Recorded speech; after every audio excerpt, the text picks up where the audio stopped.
ஒரு காரியம் பைபிளில் சொல்லப்பட்ட சம்பவத்தை நான் சொல்ல விரும்புகிறேன். சோத்திரம். வேதத்தில் உள்ள சம்பவம் எடுத்து வாசிப்போம். யாத்திராகமத்தில்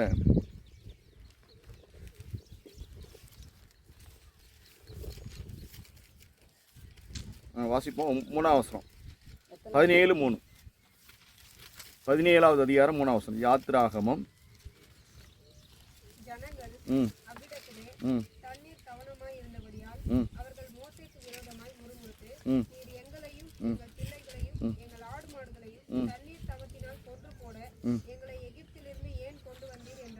பாருங்க, அன்னைக்கு அந்த மக்கள் இஸ்ரவேல் தேவனை நம்பி இருந்த மக்களாக இருந்தால் கூட எவ்வளோ அற்புதம் செஞ்சார், கூட்டி முடிவிச்சு வந்தார். ஆனால் அந்த மக்கள் என்ன பண்ணாங்க? வர வழியில் என்ன பண்ணுறாங்க? மோசையை பார்த்து முறுமுறுக்கிறாங்க. மோசே எந்த தெய்வத்தை சொன்னாரோ அந்த தெய்வத்தையும் என்ன பண்ணுறாங்க? அந்த ஆபிரகாமின் தேவனை என்ன பண்ணுறாங்க? முறுமுறுக்கிறாங்க. என்ன எப்படி முறுக்கிறாங்கன்னா, எங்களை இங்கே வந்து வனாந்தத்தில் கொன்று போடும்படியாக எங்களை கொண்டு வந்தீங்க அப்படின்னு சொல்லி முறுமுறுக்கிறாங்க. யார்? அந்த இஸ்ரவேல் ஜனங்கள் மோசைக்கு முன்பாக அந்த ஆபிரகாமின் தேவனை அவிதமாய் முறுமுறுக்கிறாங்க. ஆனால் ஆண்டவர் அந்த இடத்துல செஞ்ச ஒரு காரியத்தை பார்க்க போகிறோம். எப்படி செஞ்சாங்க தெரியுமா? முறுமுறுத்தது மட்டும் இல்லை, மோசையை என்ன பண்ணாங்களாம்? கல் 4ஆம் வசனம் சொல்லுது. மோசையை என்ன பண்ணாங்களாம்? அந்த வழி நடத்தி வந்த தலைவனாக இருக்கக்கூடிய மோசையை கல்லெறிந்தார்களாம். சோத்திரம். அவிதமாய் அந்த ஜனங்கள் அவிதமாக ஆப்போசிட்டாக தேவனுக்கு எதிராகவும் மோசைக்கு எதிராகவும் அப்படியா காணப்பட்டாங்களாம். சோத்திரம். அது மட்டும் இல்லை, அந்த இடத்துல வாசிக்கிறோம் 5ஆம் வசனத்தில் வாசிங்க.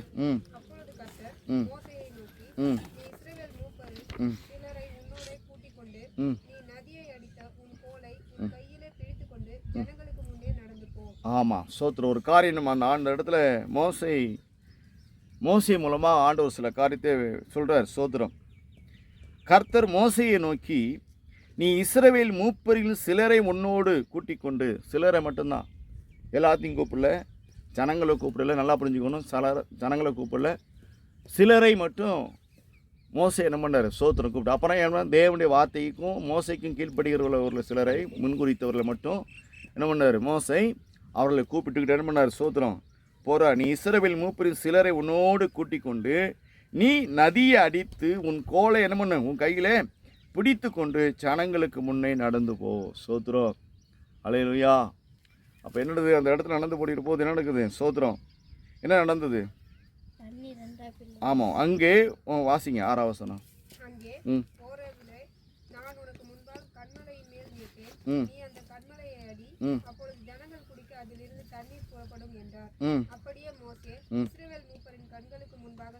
பார்த்தீங்களா? அப்போ அங்கே என்னாச்சு? அதே போல் ஆண்டவர் சொன்னபடியே செஞ்ச உடனே என்ன நடந்தது? தண்ணீர் வந்தது. அந்த ஜனங்களுடைய தாகத்தை தீர்ப்பதற்கு தண்ணீர் வந்தது. அப்போ என்ன பண்ணோம் அப்படின்னா, நம்ம குடும்பத்தில், நம்முடைய அருகாமையில், நம்ம உறவுகள், சொந்தங்கள், நம்முடைய பார்க்குற பார்வையில், நம்ம எல்லோரும் நம்ம பணி செய்கிறோம், போக்குவரத்தில் எத்தனையோ பேர் பார்க்குறோம், கடவுளுக்கு எதிராக செயல்படுறாங்க, ஆண்டவருக்கு எதிராக செயல்படுறாங்க. ஆண்டவருக்கு எதிராக செயல்படுறாங்க, மெய்யான தெய்வத்தை அறியாமல் அப்படி சில காரியம் பண்ணுறாங்க. நம்ம குடும்பத்தில் நிறைய பேர் ஆப்போசிட்டாக எதிர்படுறாங்க. நம்ம அவங்கள குறித்து நம்ம என்ன பண்ணக்கூடாது? சோத்திரம். சேட்டை பண்ணக்கூடாது. மோசையவே கல்லெறிஞ்சாங்களாம். சோத்திரம். மோசையே கல்லெறிஞ்சாங்களாம். நன்மை பெற்ற ஜனங்கள் அடிமையாக இருந்தாங்க. 1 ஆண்டு 2 ஆண்டு 430 ஆண்டு அடிமையாக இருந்த பிறகும் ஆண்டவர் கைவிடாமல் அந்த மக்களை மறக்காமல் விடுவிச்சு கொண்டு வந்தார் அல்லவா? அப்படிப்பட்ட மக்கள் கூட என்ன பண்ணாங்க?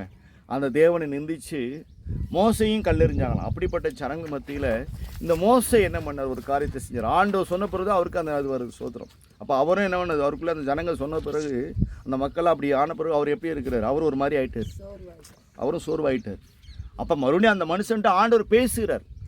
பேசின பிறகு தான் என்ன சொல்கிறார்? நீ உங்க கூட இருந்து இருக்கிறவரில் சிலரை என்ன மட்டும் கூட்டிகிட்டு நீ போ அப்படிங்கிறார். சோத்திரம். அப்படி போகும்போது தான் அந்த இடத்துல நடக்குது. அப்போ அதே போல் ஆண்டவர் அந்த இடத்துல பேசின வார்த்தையை கேட்டு விசுவாசித்த பிறகு தான் அந்த மோசைக்கு கூட என்ன வந்து சோத்திரம் உற்சாகம் வரும். அப்போ என்ன இருக்குதுன்னா, நம்முடைய இருதயங்களில் நிறைய காரியங்கள் என்ன வரும்? நிகழக்கூடிய சம்பவங்கள் நமக்கு என்ன பண்ணும்? சோர்வை உண்டாக்கும். நமக்கு முன்னாடி காணப்படுகிற காரியங்கள் நமக்கு சோர்வை உண்டாக்கும், விசுவாசத்தை பலவீனமாக்கும். ஆண்டோடைய சமூகத்தை விட்டு நம்ம என்ன பண்ணுறோம்? கொஞ்சம் விலகி இருக்கிற போல நம்ம தோணும். சோத்திரம் எதுக்கு இவ்வளோ நாள் ஆண்டவர் தேடுறோம் அப்படிங்கிற அளவுக்கு மைண்ட் அப்படி ஆகிடும். சோத்திரம் அதை தான் அந்த இடத்துல சொல்லப்பட்டிருக்குது. ஆண்டவர் என்றென்றைக்கும் கைவிடவே மாட்டார். சோத்திரம் அன்னைக்கு இதான் இதே போல தான் இந்த இடத்துல சொல்லப்படுது. அப்போ இந்த இடத்துல சொல்லப்படுது போல ஆண்ட உடனே என்ன பண்ணார், அந்த மோசங்கிற மனுஷன் தேவன் என்ன பண்ணார், சோத்திரம் சொல்லுகிறார். அப்போ என்னது, பாதிப்பு வரும்போது, வேதனை வரும்போது அந்த மனுஷன் என்னடா இந்த ஜனங்களாம் கல்லெறிகிறாங்களே அப்படின்னு வந்தாலும் சும்மா ஒரு பக்கம் மனசு ஒரு பின்வாங்கி போயிருந்தாலும் கொஞ்சமாவது அந்த மனுஷன் மோசங்கிற மனுஷன் என்ன பண்ணுப்பார், ஆண்டவரை நோக்கி பார்த்தனால தான் தேவன் பேசினார். யாருமே தேவன் வந்து டேட்டாக பேச மாட்டார். பைபிளில் பார்க்குறோம், யாருமே கர்த்தரை நோக்கி பார்த்த பிறகு தான் ஆண்டவர் பேசியிருக்காருன்னு பார்க்குறோம். டேரெக்டாக யார்ட்டு மேஜிக்கெலாம் பண்ணலை. சோத்திரம் எல்லார் இடத்துலையுமே ஆண்டவர் டேரெக்டாக வந்து யார்ட்டு பேசலை. இவங்க அந்த சூழ்நிலை மத்தியில், நெருக்கத்து மத்தியில், ஏதோ ஒரு பாடுக்கு மத்தியில் கடைசியில் ஆண்டவரை நோக்கி பார்க்கப்படுகிற போது தான் கர்த்தர் பேசுகிறார். அப்போ அதே போல் தான் மோசைங்கிற மனிதன் எவ்வளோ சஞ்சலங்கள் வேதனை இருந்தாலும் அவைகள் மத்தியில் என்ன பண்ணலாங்கிற சூழ்நிலை வரும்போது ஆண்டவரை நோக்கி பார்க்கப்படுகிற போது மோசையிடம் தேவன் பேசுகிறார். சோதரம் அப்போ அதே போல் நமக்கு உபத்திரங்கள் பிரச்சனைகள் நிறையா இருந்தால் கூட நாம் அப்படியே அந்த இடத்துல மூழ்கி போகக்கூடாது, அப்படியே நம்ம சோர்ந்து போகக்கூடாது. அவைகள் மத்தியில் நம்ம என்ன பண்ணணும் அப்படின்னா, எங்கே போனாலும் வழி திறக்காது. சோத்திரம் வழி திறக்குமா? நீங்கள் நம்ம செய்ய வேண்டிய வழி என்னென்னா, ஆண்டவரை மட்டும்தான் பார்க்கணும். சோத்திரம் ஆண்டவரை மட்டும் நோக்கி பார்க்கப்படுகிற போது தேவன் நமக்கு வழியில் உண்டாக்குவார். சோத்திரம் தான் இந்த இடம் சொல்லப்பட்டிருக்குது. அங்கே ஓராபிலே நான் உனக்கு முன்பாக கண்மலையின் மேலே நிற்பேன். சோத்திரம் நீ வருவதுக்கு முன்னாடியே நான் என்ன பண்ணுவேன், கண்மலையில் நிற்பேன் அப்படிங்கிறார் ஆண்டவர். நீ அந்த கண்மலையை அடிங்கிற. சோத்திரம் அப்பொழுது ஜனங்கள் குடிக்க அதிலிருந்து தண்ணீர் புறப்படும் என்றார். சோத்திரம் புரியுங்க பார்த்தீங்களா? அப்போ ஆண்டவர் இந்த இடத்துல அடிக்க சொல்லிக்கிறார். கண்மலையை பார்த்து நம்ம அடிக்க சொல்லிக்கிறார். சோத்திரம் அடித்த உடனே அப்பொழுது ஜனங்கள் குடிக்க அதிலிருந்து தண்ணீர் புறப்படும். அப்படி மோசே இஸ்ரவேல் மூப்பருடைய கண்களுக்கு முன்பாக செய்தான். அல்லேலூயா. அதே செய்தான். அந்த கண்மலையில் அந்த ஜனங்களுக்கு தண்ணீர் இல்லாதனால தான் அவ்விதமான சூழ்நிலை. அப்போ கர்த்தர் நம்மளோட அதே கண்மலையில் கர்த்தர் நீரூற்றை உண்டு பண்ணினார். சோத்ரம் அப்போ அதே போல் நம்ம சூழ்நிலைகள் எப்படியான இருக்கணும். தண்ணி இருந்தால் பொழைச்சிக்கலாம், அது தண்ணி கிடச்சோன்னா அந்த மக்கள் என்ன பண்ணாங்க, நார்மல் ஆகிட்டாங்க. அதுக்கு ஒரே வழி தான். சோத்திரம் அப்போ ஆண்டவர் தான். அப்போ மோசை இதே போல் அற்புதம் எவ்வளோ அற்புதம் செஞ்சார் ஆண்டவர். ஆனாலும் அந்த மக்கள் என்ன பண்ணாங்க, மறுபடியும் முறுமுறுக்கிறாங்க. தேவைகள் நெருக்கடி வரப்படுகிற போது, நெருக்கடிகள் எப்போல்லாம் நெருக்கடி வருதோ அப்போ நெருக்கடி வர டைமெல்லாம் ஆண்டவர் என்ன பண்ணுறாங்க, ஆண்டவரையும் நிந்திக்கிறாங்க, நடத்தி செல்லுகிற மோசையும் நிந்திக்கிறாங்க. இதுதான் நடக்குது, நிகழ்வுது. சோத்திரம் இன்னைக்கு நம்ம கூட என்ன பண்ணுறோம், இது இன்னைக்கு அதுதான் இருக்குது, வேற எதுவுமே கிடையாது. இன்னைக்கு அதுதான் நம்மளுடைய ஜீவியத்தில் இருக்குது. நம்ம எங்கே போகிறோம், அன்னைக்கு காணாவூருக்கு ஆண்டவர் அந்த மக்களை கொண்டு போனார். காணாத ஊர். இன்னைக்கு நம்மளும் காணாத பரலோகத்துக்கு போகணும். சோத்திரம் இன்னைக்கு நம்ம என்ன பண்ணணும், அன்னைக்கு காணா ஊர், ஆனால் இன்னைக்கு காணாத ஊர் பரலோகம். இந்த காணாத ஊர் பரலோகத்துக்கு போவதற்கு போக விடாதபடி அநேக பிரச்சனை நமக்குள்ளே வருது. சோத்திரம் நல்லா புரிஞ்சுக்கொள்ளுங்க, இதுதான் உண்மையான விஷயமே. ஆனால் நம்ம எங்கே போகணும், அன்னைக்கு அந்த இஸ்ரவேல் மக்கள் காணா ஊருக்கு போகணும். இஸ்ரவேல் ஜனங்கள் காணா ஊருக்கு போகணும். தேவன் சொல்லப்பட்ட இடத்துக்கு போகணும். அந்த இடத்துக்கு போக விடாதவருக்கு சத்ரு அதே ஜனங்களை கொண்டு பிரச்சனையை கொண்டு வாங்குறான். சோத்திரம் ஆனால் இந்நாளில் கூட நமக்கும் நம்முடைய ஜீவியத்தில், ஆவிக்குரிய ஜீவியத்தில், விசுவாசத்தில் அநேக பிரச்சனைகள் நிற்குது. சோத்திரம் விசுவாசத்தில் என்ன பண்ணுது, விசுவாசமே என்ன பண்ணுது, என்ன விசுவாசம் அப்படிங்கிற அளவுக்கு போகிற அளவுக்கு இருக்குதா இல்லையா? நமக்குள்ளே இருக்காது. நம்ம விசுவாசத்து பிள்ளைகள் சோர்ந்து போயிருங்க. பார்த்தீங்களா, ரமணி சிஸ்டர் கரெக்டாக ஒத்துக்கிட்டாங்க. ஆமாம் சோத்திரம். அப்போ விசுவாசத்தில் இருந்தாலும் நமக்கு தலைக்கு மீறின ஒரு பிரச்சனை வரப்படி இருக்கும். என்னது அந்த இடத்துல என்ன விசுவாசம் அப்படின்னு தளண்டு போயிடும், மனம் தளண்டு போயிடும். சோத்திரம் ஆனால் அந்த இடத்துல தான் நம்ம என்ன பண்ணுமா, விசுவாசத்தை நிற்கணும். அல்லேலூயா. நமக்கு எப்போ பிரச்சனை வருதோ, எப்போ நெருக்கம் வருதோ, எப்போ உபத்திரம் வருதோ, எப்போ தத்தளிப்பான சூழ்நிலை வருதோ, அந்த தத்தளிப்பான நிலையில தான் நாம் என்ன பண்ணுமா, ஆண்டவரை உறுதியாய் பிடித்து கொள்ள வேண்டும். சோத்திரம் ஆண்டவர் எனக்கு இந்த நிலையிலிருந்து என்னை கைவிட மாட்டார். அல்லேலூயா. என் நிலையிலிருந்து என்னை கர்த்தர் என்ன பண்ண மாட்டார், கைவிட மாட்டாருங்கிற சூழ்நிலை. புரியுதுங்களா? இதே ஒரு சம்பவம் இப்படி ஒரு சம்பவம் வருதா? ஆண்டவர் என்ன பண்ணுறது, இந்த ஜனங்களை பழி வாங்க நினைக்கிறார். இந்த ஜனங்க சரியில்லை, இந்த ஜனங்களை பூரா என்ன பண்ணலாம், எதிராளி கையில் ஒப்படைச்சிடலாம்.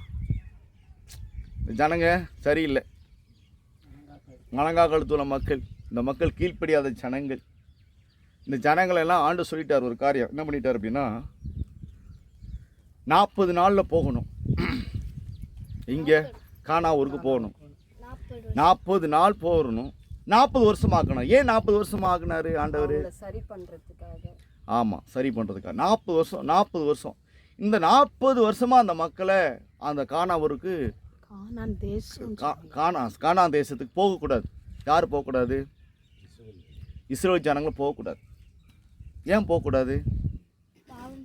யாரெல்லாம் முறுமுறுத்தார்களோ, யாரெல்லாம் மோசைக்கு எதிராக செயல்பட்டார்களோ, அவர்களெல்லாம் இந்த போகிற வழியிலேயே செத்து போயிடுவாங்க. அதுக்கு செத்து போகிறதுக்காக அநேக எதிராளியுடைய கையில் ஒப்படைச்சு அவைகளெல்லாம் 20 வயதுக்கு மேற்பட்ட அத்தனை பேரையும் என்ன பண்ணார்? சோத்திரம்.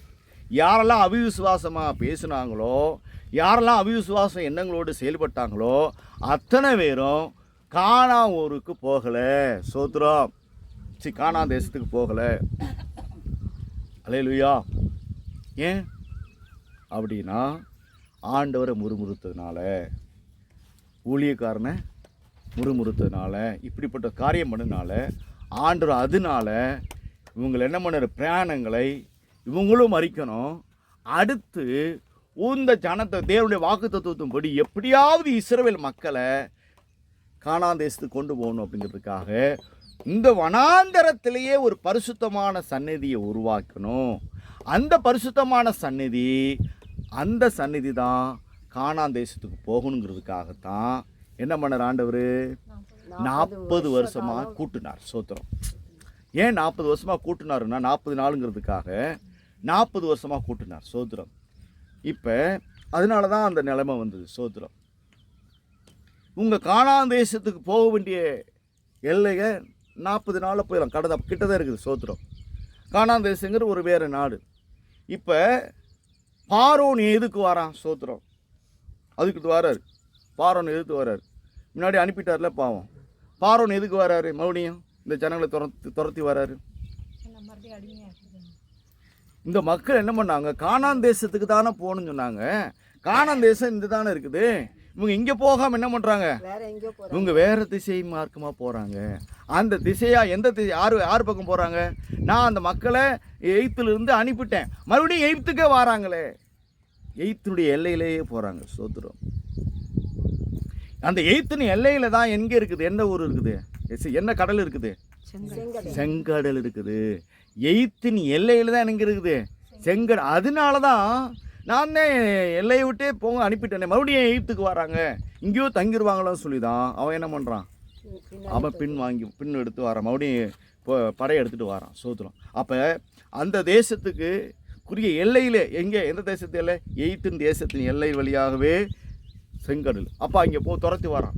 இப்போ என்ன வந்தாங்கன்னா, நம்ம எல்லையிலே வாரான்னு சொல்லி தான் வந்தது. யார்? பார்வோன் வந்தது. ஆனால் இங்கே நடந்த விஷயம் என்னது? அதான் ஜனங்க பேசுகிறாங்க. என்ன ஜனங்க முங்குறாங்க? கானான் தேசத்துக்கான போகணுன்னு சொன்னேன், கானான் தேசம் இப்படி போகலாமே, ஏன் இப்படி கூட்டிகிட்டு போகிறீங்க? ஆனால் என்ன மோசே என்ன சொன்னார்? மோசே ஏதோ ஃபாலோ பண்ணிட்டு வராரு. மேக சம்பவத்தையும் அக்னி சம்பவத்தையும் ஃபாலோ பண்ணுறாங்க. சோத்ரம். இந்த மேக சம்பவம் அக்னி சம்பவம் எங்கே வருது? இந்த கானான் தேச எல்லையை போகலை, எய்த்தின் திசை எல்லையில். அப்போ கானான் தேசத்து எல்லையில் தான் என்ன பண்ணுறாங்க? போகாமல் எய்த்து எல்லையிலேயே மேக சம்பவம் போது மேக சம்பவத்தை பார்த்து தானே வர்றாங்க. அதுதான் வழி. ஆண்டவர் என்ன வெளி காமிக்கிறாரோ அந்த வழியில போகிறாங்க. ஆமாம், அப்படி போகிறாங்க. அப்படி போகிற வழி என்னாச்சு? அதுக்கு தான் அந்த ஜனங்க இஸ்ரவேல் மக்கள் என்ன பண்ணுறாங்க? முறுமுறுக்கிறாங்க. மறுபடியும் எதுக்கு இங்கே கொண்டு வர? அப்போ தான் ஆண்டவர் என்ன பண்ணுறாரு? அங்கேயும் அப்புறமும் மறுபடியும் என்ன பண்ணுறாங்க? அந்த இடத்துலையும் அதிசயத்தை செய்கிறார். அப்போ இப்படிப்பட்ட சம்பவம் தான். அதனால தான் பார்வோன் நீங்கள் பண்ணார் வரார். சோத்திரம். வந்ததுக்கான காரணமே அதுதான். சோத்திரம். அனுப்பி வச்ச பிறகு மறுபடியும் அந்த ஜனங்களை துரத்தி விடுறதுக்கு காரணமே அதுதான். சோத்திரம். ஆனால் அதையும் ஆண்டவர் என்ன பண்ணார்? அதே ஜனங்கள் மத்தியில் வந்த படையை அந்த செங்கடலில் முழுகி ஒன்றும் இல்லாமல் அப்படியே நம்ம சமுத்திரம் முழுகி என்ன வச்சா அமிழ்ந்து பண்ணினார் சோத்திரம், அமிழ்ந்து போக பண்ணினார் சோத்திரம். சமுத்திரம் என்ன பண்ணுச்சு, அப்படியே முழுகி அமிழ பண்ணினாராம் சோத்திரம். அப்போ அதே போல் அந்த ஜனங்க இவ்வளவு காரியம் செய்தும் முறுமுறுத்த பிறகு இப்படிப்பட்ட காரியங்கள் இவ்வளோலாம் கண்டாங்க ஜனங்கள் பார்த்தாங்க. அப்புறமும் அந்த முறுமுறுத்தினால இதில் நம்ம மறுபடியும் என்ன பண்ண ஆண்டவர் ஜனங்களை மறுபடியும் ஒவ்வொரு செகண்ட் பார்க்க இவ்வளவு அற்புதங்களை கண்டா கூட, அதிசயத்தை கண்டா கூட மறுபடியும் முறுமுறுக்கிறாங்க சோத்திரம். மீண்டும் என்ன பண்ணுறாங்க, முறுமுறுக்கிறாங்க. கற்பாறையில் நிற்கப்படி இருப்போது அந்த இடத்துல இங்கே கண்மலையில் அடித்தார், ஆண்ட தண்ணி வந்து அடுத்த செகண்ட் யோர்தான் நதிக்கிட்டு வர மாறாங்க. அப்போ இப்படிப்பட்ட அநேக காரியங்களை வரப்படி ஒவ்வொரு செகண்டும் ஒரு எதிர்வாளியை சந்திரிக்கப்படுகிற வரைக்கும் ஒவ்வொரு இடத்துலையும் பார்க்கும்போது இந்த ஜனம் இஸ்ரவேல் மக்கள் மோசையும் தேவனையும் முறுமுறுத்தார்கள். ஆனால் யோர்தான் நதிக்கிட்ட வரப்போடுகிற போதுதான் ஆண்டவர் சொன்ன, ஆண்டவரை முறுமுறுத்த தேவனுக்கு எதிராக எழும்பின எல்லா ஜனங்களும் என்ன ஆயிட்டாங்களாம், அழிஞ்சிட்டாங்க சோத்திரம். அந்த யோர்தான் நதிக்கிட்ட வரப்படுகிற போதுதான் அந்த இடத்துல யார் யார் இருக்கிறாங்க அப்படின்னா யோசுவாவும் காலேப்பும் தான் பழைய ஆட்களில். அப்புறம் பூரா அந்த வனாந்தரத்தில் பிறந்த வாலிபர்கள் தான், 20 வயதுக்கு மேற்பட்டவர்கள் தான் இருந்தாங்க சோத்திரம். 20 வயதுக்கு குறைவுள்ளவர்கள் இருந்தாங்க சோத்திரம். இப்படிப்பட்ட சூழ்நிலையில் 20 வயதுக்கு மேற்பட்ட அத்தனை பேர் என்ன பண்ணாங்க இல்லை இங்கே. ஆனால் மேற்பட்ட ஒரே ஒரு 2 பேர் இருந்தாங்க, அவங்க தான் காலேப், வேறு யாருமே இல்லை. அப்போ ஆண்டவர் என்ன பண்ணார், ஒரு பரிசுத்தத்தை உருவாக்கி அதன் பிறகு தான் இங்கே பண்ணாங்க சோத்திரம், கானான் தேசத்துக்கு கொண்டு போனார். அதே போல தான் ஆண்டவர் நம்மளை பிரச்சனைகளை சந்திக்கிறோம், உபத்திரத்தை சந்திக்கிறோம் அப்படின்னா நம்ம ஆண்டவர் எந்த நிலையிலும் முறுமுறுக்கக்கூடாது. நீங்கள் தெரிஞ்சுக்கொள்ளுங்க, நம்ம எதற்காக அழைக்கப்பட்டிருக்கோம், எதற்காக தெய்வத்தை தெரிஞ்சு கொண்டிருக்கிறோம் அப்படின்னா, எப்படி கானான் தேசத்துக்கு போகணும்னு சொல்லி ஆண்டவர் முன்குறித்தாரோ அதே போல் நம்மளை எதுக்காக வச்சுருக்காரு அப்படின்னா எங்கே போகணும், நம்ம காணாத பரலோகத்துக்கு போகணும், வேறு ஒன்றுமே கிடையாது சோத்திரம். அப்படிப்பட்ட சூழ்நிலை அதை போக விடாதளவுக்கு அநேக காரியம் நமக்கு நம்ம சோதனைகளை வரும். அன்றைக்கி இஸ்ரவேலி மக்களுக்கு மத்தியில் அப்படிப்பட்ட பாடுகள் சோதனை வந்தது. அதே போல் நம்முடைய ஜீவியத்திலும் அப்படிப்பட்ட காரியங்கள் எழும்பும். ஆனால் நம்ம என்ன பண்ணோம் அப்படின்னா எந்த நிலையிலும் முறுமுறுக்கக்கூடாது, எந்த நிலையிலும் ஆண்டரோடு நம்ம என்ன பண்ணணும் சோத்திரம் இசைந்து ஜீவிக்க நம்ம என்ன பண்ணணும் சோத்திரம் தன்னை ஒப்பு கொடுக்கணும் சோத்திரம். இந்த இடத்துல வாசிக்கிறோம் அல்லவா, வாசிப்போம். 17ஆம் அதிகாரத்தில் 11 வாசிங்க.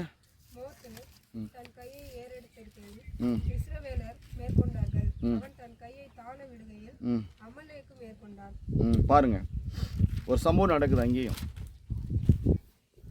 எப்படியாவது ஆண்டவர் சொல்றாரு, எப்படியாவது ஜனத்தை குறைக்கணும், கானான் தேசத்துக்கு போக வேண்டிய மக்களை இந்த யுத்தத்தில் என்ன பண்ணணும், ஜனத்தை கம்மி பண்ணணும். எப்படின்னா ஆறாலாம் முறுமுறுத்தாங்களோ அவர்களுக்கு ஆப்போசிட்டாக செயல்பட்டாங்களோ ஆண்டவர் அவரெல்லாம் என்ன பண்ணணும், கம்மி பண்ணணும் அப்படின்னு சொல்லி ஆண்டவர் என்ன பண்ணார், தீர்மானித்தார். ஆனால் அந்த மோசே என்ன பண்ணுறாரு, இந்த ஜனங்கள் மேலே அன்பு வைத்து, இந்த மக்கள் மேலே அன்பு வைத்து எப்படியாவது என்ன பண்ணணும், இந்த ஜனங்களுக்கு என்ன பண்ணணும் கொண்டு போகணும்னு சொல்லி அவர் பிரயாசப்பட்டு அந்த யுத்தத்தில் என்ன பண்ணுறாங்க, அமலேக்கிற மத்தியில் யுத்தம் நடக்குது, இஸ்ரவேல் மக்களுக்கும் அமலேக்கிறக்கும் யுத்தம் நடக்குது. யுத்தம் நடக்கப்படி இருப்போது அந்த இடத்துல பார்க்குறோம் மோசையினுடைய வாசிங்க 12 வாசிமா அப்படியே. மோசையின் கைகள் அசந்து போயிற்று. அப்பொழுது அவர்கள் ஒரு கல்லை கொண்டு வந்து கீழே வைத்தார்கள், அதன் மேல் உட்கார்ந்தான். ஆரோனும் ஊரும் ஒருவனும் ஒரு பக்கத்திலும் ஒருவன் மறுபக்கத்திலும் இருந்து தாங்கினார்கள்.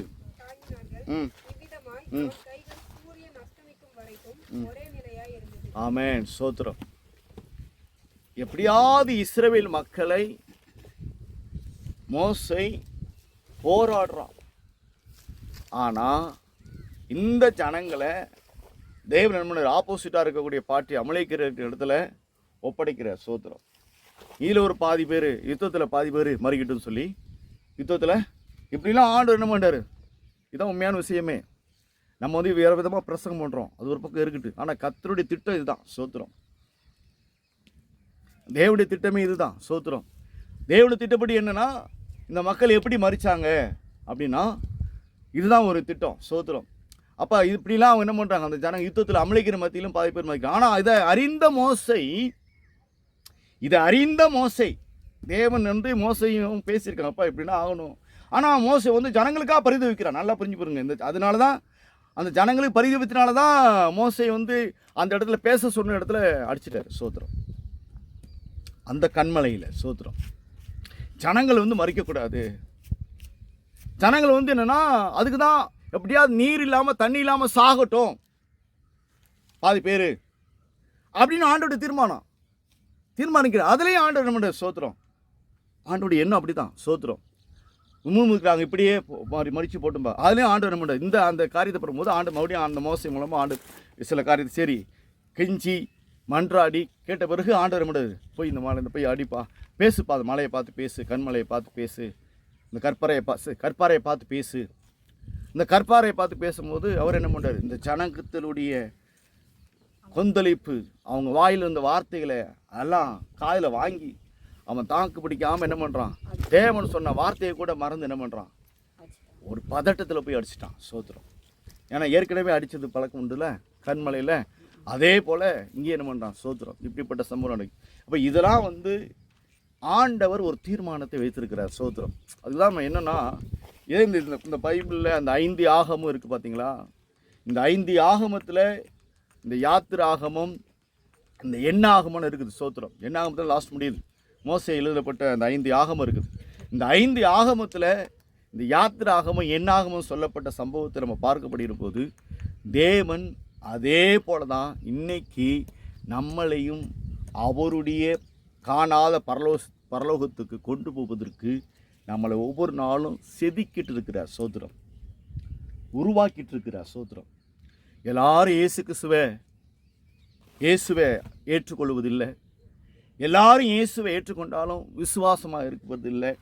எல்லாரும் இயேசுவை ஏற்றுக்கொண்டாலும் வார்த்தையின்படி நடப்பதில்லை. நல்லா பாருங்கள், நீங்கள் எல்லாம் வேணால் பாருங்கள். எத்தனையோ ஊழியக்காரங்க தான் கூட எல்லா பேரும் சத்தியமாக போதிப்பதில்லை. கடைசி வரைக்கும் லாஸ்ட் வரைக்கும் முடிவு பரிந்தும் நிலைத்து நிற்பதில்லை.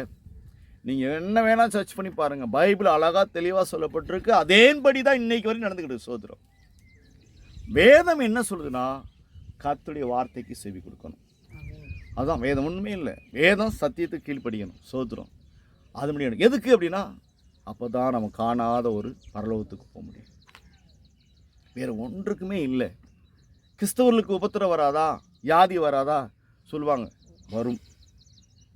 கிறிஸ்தவர்களுக்கு பிரச்சனை வரும். உலகத்தில் மனுஷங்க, கிறிஸ்தவனா மனுஷன் இல்லையா, நம்மளும் மனுஷன் தானே. அப்போ மனுஷனாக பிறந்த யாவருக்கும் என்ன உண்டு, இந்த பூமியில் உபத்திரமும் இருக்குது. சோத்திரம். கிறிஸ்தவங்களாக மாறுறதுனால எனக்கு பிரச்சனையே வராதுன்னு சொல்லவே முடியாது. நெருக்கங்கள் வராதுன்னு சொல்லவே முடியாது.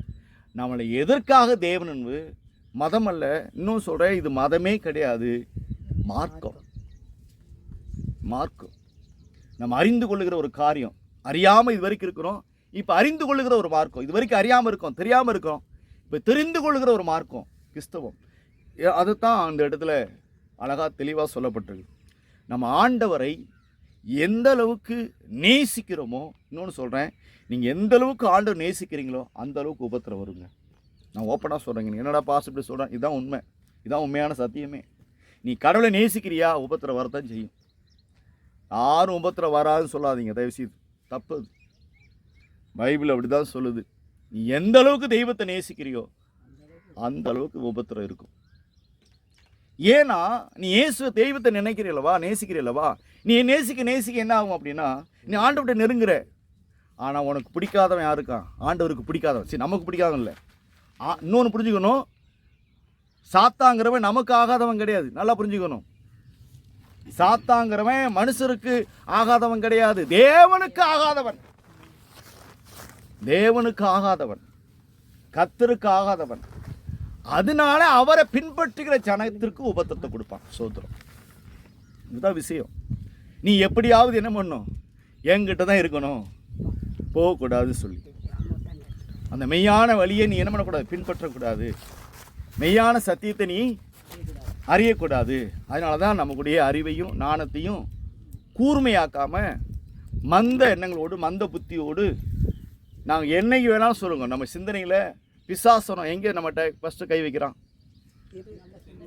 ஆமாம், இங்கே தான் சிந்தனை தான் கை வைக்கிறான். மைண்டு தாங்க ஃபஸ்ட்டு கை வைப்பான், வேறு எங்கேயுமே கிடையாது. சோத்திரம். பிசாசானம் மைண்டில் தான் ஃபஸ்ட்டு கை வைப்பான், வேறு எங்கேயுமே கை வைக்க மாட்டான். சோத்திரம். மைண்டு தான் நம்முடைய எண்ணங்களில் கை வைப்பான். சோத்திரம். அங்கே தான். அதனால தான் நம்ம என்ன பண்ணுறோம், ஜெயிக்க முடியாமல் போயிடும். இது உண்மையாக நான் ப்ராக்டிக்கலாக சொல்லலை, வேதத்தில் இதை நீங்கள் ஃபுல்லாக நீங்கள் சர்ச் பண்ணி நல்லா நீங்கள் வாசித்து பார்த்தீங்கன்னா நல்லா தெளிவாக வேதம் நமக்கு நல்லா கற்றுக் கொடுக்குது. நம்ம இதுக்கு தான் எல்லா விதமான ஆசீர்வாதங்களும் இதுக்குள்ளே இருக்குது, இல்லைன்னு சொல்லலை. ஆனால் ஒரே ஒரு காரியம், அவரை நெருங்கக்கூடாது அப்படின்னு பிசாசு என்ன பண்ணுறான், நம்மளை இந்நாள் வரைக்கும் போராடிக்கிட்டு இருக்கிறான். என்னைக்கு முதலாம் மனிதனாக இருந்த, ஆமாம், ஏதேன் தோட்டத்தில் நடந்து இருந்து அந்த நாள் இருந்து இந்த நாள் வரைக்கும் இந்நாள் வரைக்கும் போராடிக்கிட்டு தான் இருக்கிறான். சோத்திரம். இதில் தப்பிக்கணும் அப்படின்னா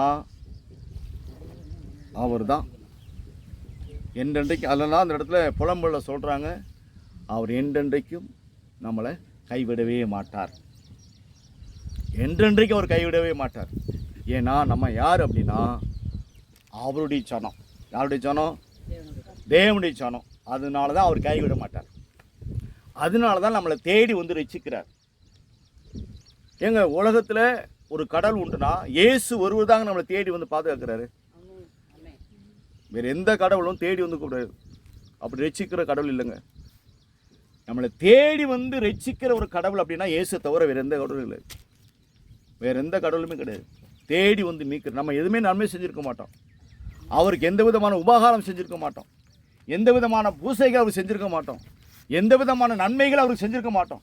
ஆனாலும் அவர் நம்மளை தேடி வந்து ரட்சிக்கிறார் அப்படின்னா அவ்வளோ பெரிய தெய்வம் இந்த உலகத்தில் எந்த தெய்வமும் கிடையாது. சோத்திரம்.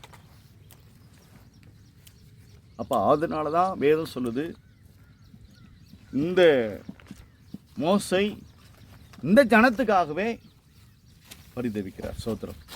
இன்னொரு மனுஷன் ஆண்டவர் சொன்னார்ல, யார்? யோனாங்கிற மனிதன் என்ன பண்ணார்? எங்கே? நீருக்கு போக சொன்னார்ல. இவர் எங்கே போனார்? தர்சிஸ்க்கு போனார். இவர் என்ன பண்ண, இந்த மோசையை இதெல்லாம் 5ஆகமத்தில் அறிந்ததுனால தான் அந்த மனுஷன் என்ன பண்ணார். உண்மையில் நான் ப்ராக்டிக்கல் சிஸ்டர், நீங்கள் நல்லா நீங்கள் ஒவ்வொரு காரியத்தையும் நீங்கள் பைபிள் எடுத்து பாருங்கள், ஒவ்வொரு கேரக்டர் எடுத்து பாருங்களேன், நீங்கள் புரிஞ்சுக்கலாம்.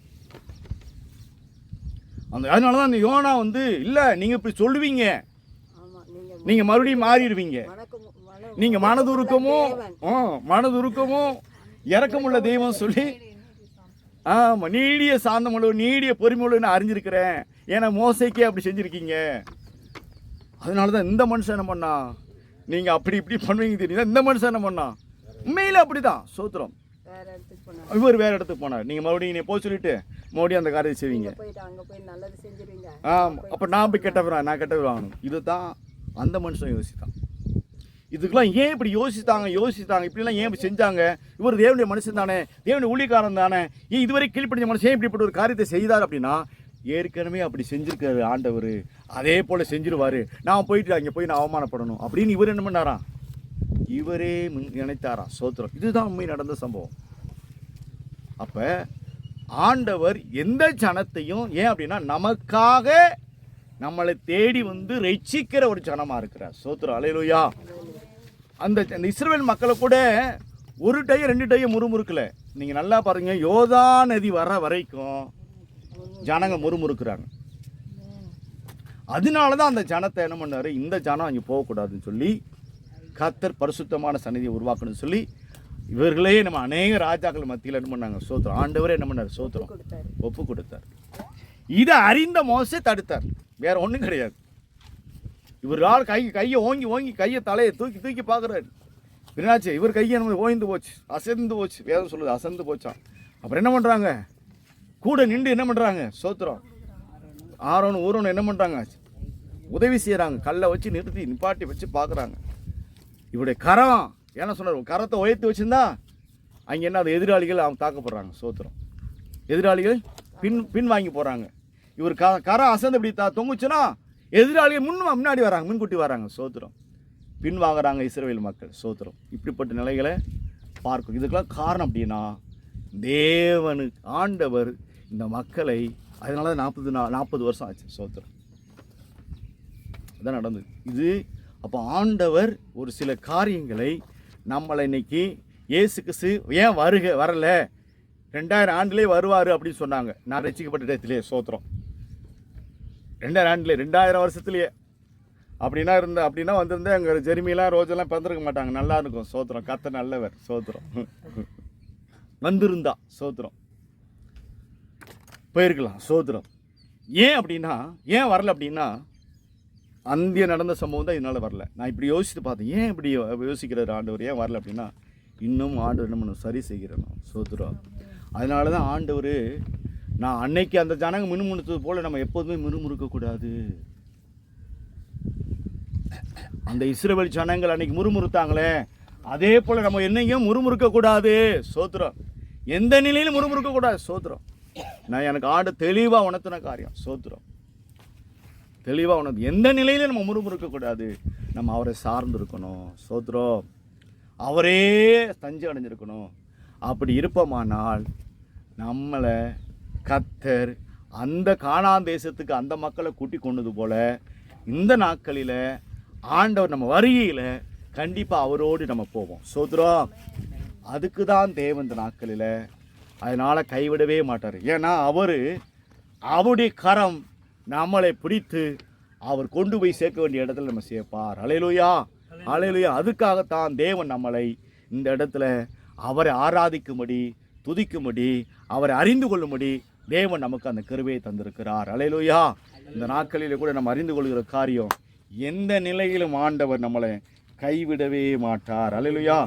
ஆண்டவர் எந்த நிலையில் இருந்தாலும் சரி, நமக்கு தெரியாது. ஐயோ, நம்ம நினச்சிக்கலாம் நம்ம விஷயம் யாருக்கு தெரியாதா, கடவுளுக்கு தெரியும். சோத்திரம்.